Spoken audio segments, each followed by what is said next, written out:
Hello! If you're watching this video, you're probably a bit stressed about your best man speech, but don't worry. I'm going to give you a really easy and fun way to write your speech from start to finish, and in just 5 steps. I'm Prit, by the way, wedding MC and celebrant, or officiant if you're from the States, and I've seen a lot of best man speeches, some good, some really bad. And that's what compelled me to make this video, so you nail your speech and don't end up on the really bad pile. Oh, and by the way, if you're a best woman, this video is for you too. Okay, here we go. The first mistake I see a lot of best men make is to start Googling straight away. Now, Google in and of itself is not a bad thing, because after all, that's probably how you found this video. But the thing is, there's so much conflicting information out there that can really throw you off. Like, for example, are you supposed to say how beautiful all the bridesmaids look? Are you supposed to thank all the other speakers? Or by the time you speak, has all that been done to death, so you just avoid it altogether? And the length, is it supposed to be 5 minutes, absolute max, or 10 minutes? So instead of going down the Google rabbit hole, here's a step-by-step way to avoid confusion and get crystal clear on what you're supposed to write in your speech and what to include. Here we go. Step number 1, and this is arguably the most important step, which I actually haven't seen mentioned anywhere else, and that's talk to the couple. Before you even start writing the speech, check with the couple, what are they actually expecting you to do? Like, do they actually want you to give a full speech, or is it just a toast? And if it is a speech, how long is it? For all you know, they've got 4 or maybe even 5 speeches lined up, so they may want to keep them super short. Next, when will you give the speech? Is it going to be before dinner, maybe you're first up, while people are still sipping on their first cocktail and actually paying attention? Or are you maybe the last speech of the night after dinner when everyone's full and drunk and probably zoning out a little bit because they've most likely sat through half an hour of speeches already? Or maybe your speech isn't even at the wedding reception. It could be that it's at the rehearsal dinner. Next, are you doing it on your own, or is there another best man? And if there is someone else, does the couple want a joint speech? Or maybe one of you does the speech and the other one organises the stag do, aka bachelor party. That, by the way, can be a really good option if, like a lot of people, you're absolutely terrified of public speaking. And even though the wedding is 1 year away, you're already losing sleep over it. So if you're the only best man, there's really no shame in asking the groom to add another. Because at the end of the day, the groom chose you because of who you are and what you mean to him, and not because he needs you to give a speech. So do yourself a favor and be open and honest with the groom about what you actually want to do and feel comfortable doing. In short, find out what the couple actually wants before you potentially waste a lot of time perfecting a 10-minute comedy roasting when all you need is a simple 1-minute toast. Okay, step 2, outline your speech. In other words, what's the beginning, middle, and end? And it's actually really simple. You introduce yourself, that's the beginning. You tell a story about the groom, that's the middle and main part. You tell a little story about the couple, and then you end with a toast. That's it. And my advice is no longer than 10 minutes for the whole thing. I'd say about 30 seconds for your intro, 6 minutes max for your stories, and 30 seconds again for your toast. That way you're shooting for about 7 minutes total, and you've got a bit of buffer built in. So you can talk at a nice, relaxed pace. It should be a little bit slower than how you talk in day-to-day conversation. And it also means you've built in some room for natural pauses, and of course, a little bit of laughter, or a lot of laughter.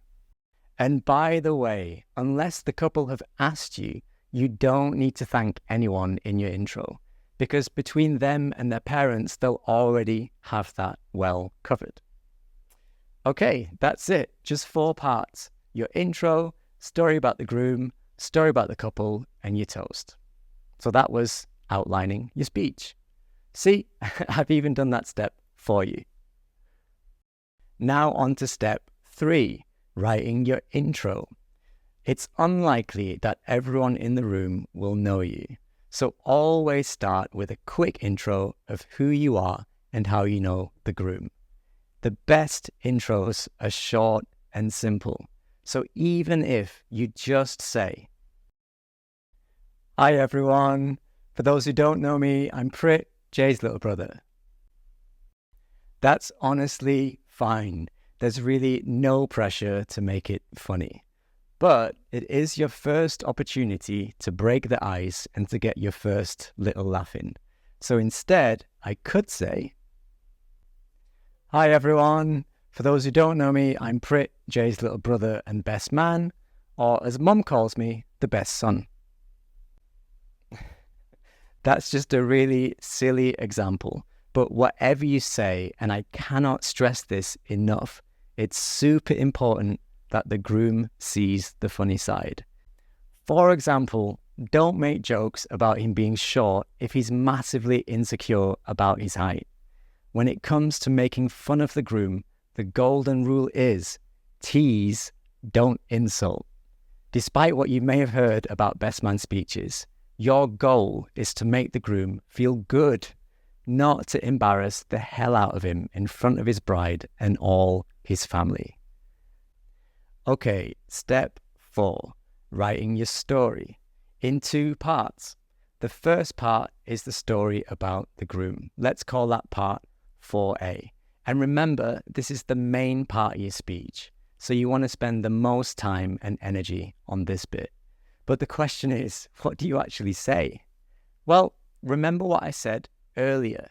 The groom chose you because of who you are and what you mean to him. So just turn that around. Talk about the person he is and what he means to you. That should always be the essence of any best man speech, but do it in the form of a story. So how do you actually do that? Well, the easiest way is to ask yourself some specific questions and start with the positive stuff, like what makes me proud of him? What do I admire about him? But also ask what bugs me about him? What are the funniest things about him? And again, with that last one, make sure he sees the funny side and that it's family friendly. A good test for that one is ask yourself, would I share this with my mum and my gran? If the answer's no, don't include it. Here's one example that ties all of this together from when I was best man for my best friend. And this bit of the speech went something like this. One thing I've always admired about Tom is his creativity and ambition, but sometimes he can get a little bit carried away. One of those times was on the stag do. So the 10 of us all went away for the weekend to a nice little cottage with a nice big garden. And we thought, how can we best use that space? Well, we all know that Tom is a wannabe music producer and film director. So we thought it'd be funny to shoot a tacky little zero-budget music video and get him to direct it. So we did. Now, bear in mind, we told him this on the first night we arrived, and we were shooting the video the next morning. So anyway, we're sitting around having a few beers, brainstorming a few ideas, and I looked down at Tom's pad, and he'd actually written the words, lighting, fire, pyrotechnics, ? Okay, cut. Let's now pick apart what I just said. So before I wrote this, I asked myself, what do I admire about Tom? And 2 things I admire about him are his creativity and ambition. So I literally spelled that out in the first sentence. One thing I've always admired about Tom is his creativity and ambition. And I also ask myself, what bugs me about him? And two things that always bugged me about him was that he takes things way too far and overthinks everything. Hence the next line. But sometimes he can get a little bit carried away. Now, at this point, all I've done is introduce his ambition, his creativity, and his tendency to take things way too far. So I now need to bring all of this to life in a story. Hence my next line. One of those times was on the stag do. Now, generally, I wouldn't share things from the stag do or bachelor party, but this one happened to pass the granny test. And then, obviously, I told the story about the music video to bring out his creativity, and then finally ended with the punchline, lighting fire pyrotechnics, to illustrate his ridiculous level of ambition and just how he takes everything way too far. There you go. That's one way to tell your story, by focusing on his qualities. Another way is to start from when you first met. So you could ask yourself, when did we first meet?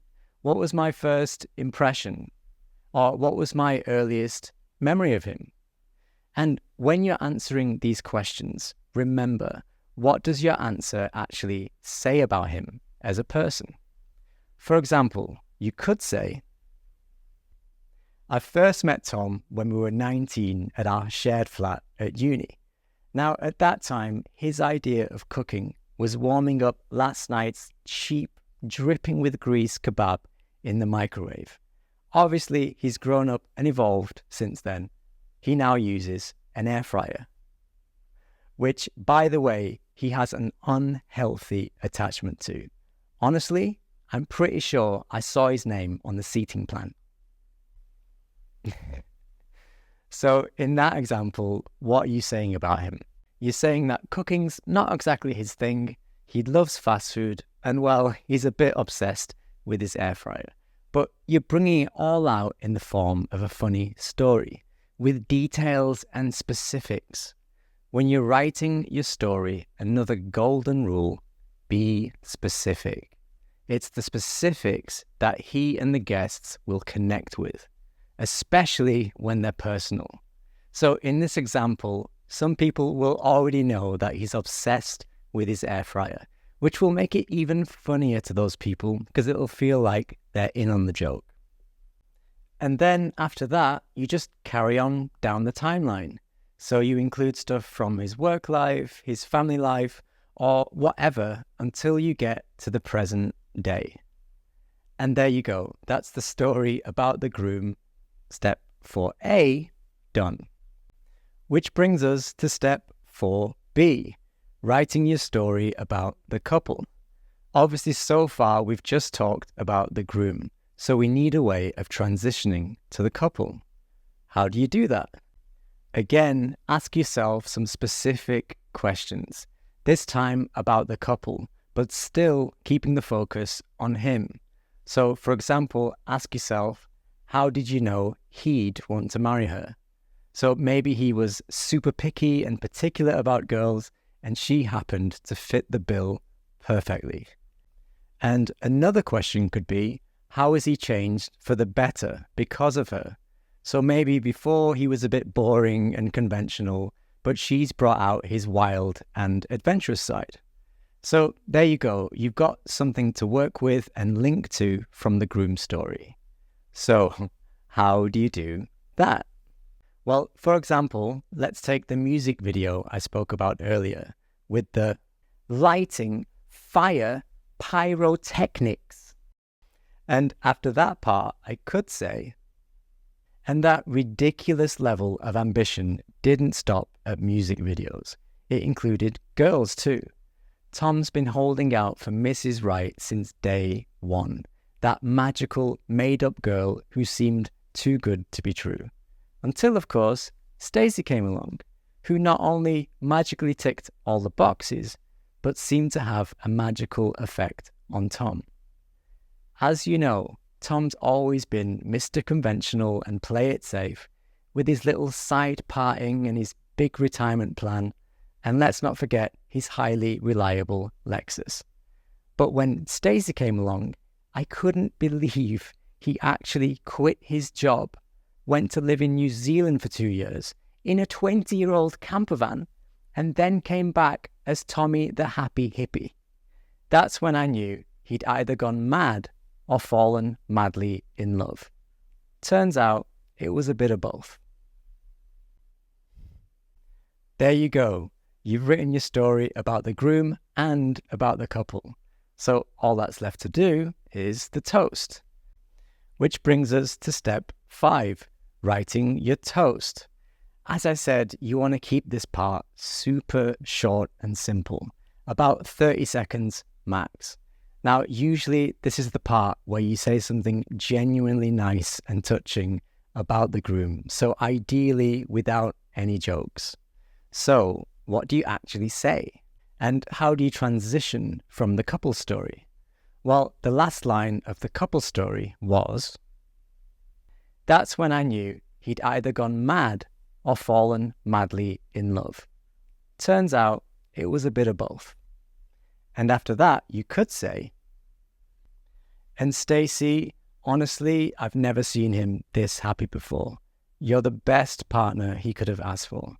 And Tom, you're the best friend I could have asked for. From the bottom of my heart, congratulations, Mr. and Mrs. Smith." And that's a wrap. Everything you need to know about writing your speech in 5 easy steps. If this video was helpful, please hit the like button. And if you have any specific questions or if there's anything you're stuck on that I can help you with, please leave a comment. In the next video, I'm going to share some easy and super effective ways to practice your speech, including a stupidly simple hack that'll have you knowing your speech inside out without putting in hours of work. See you there.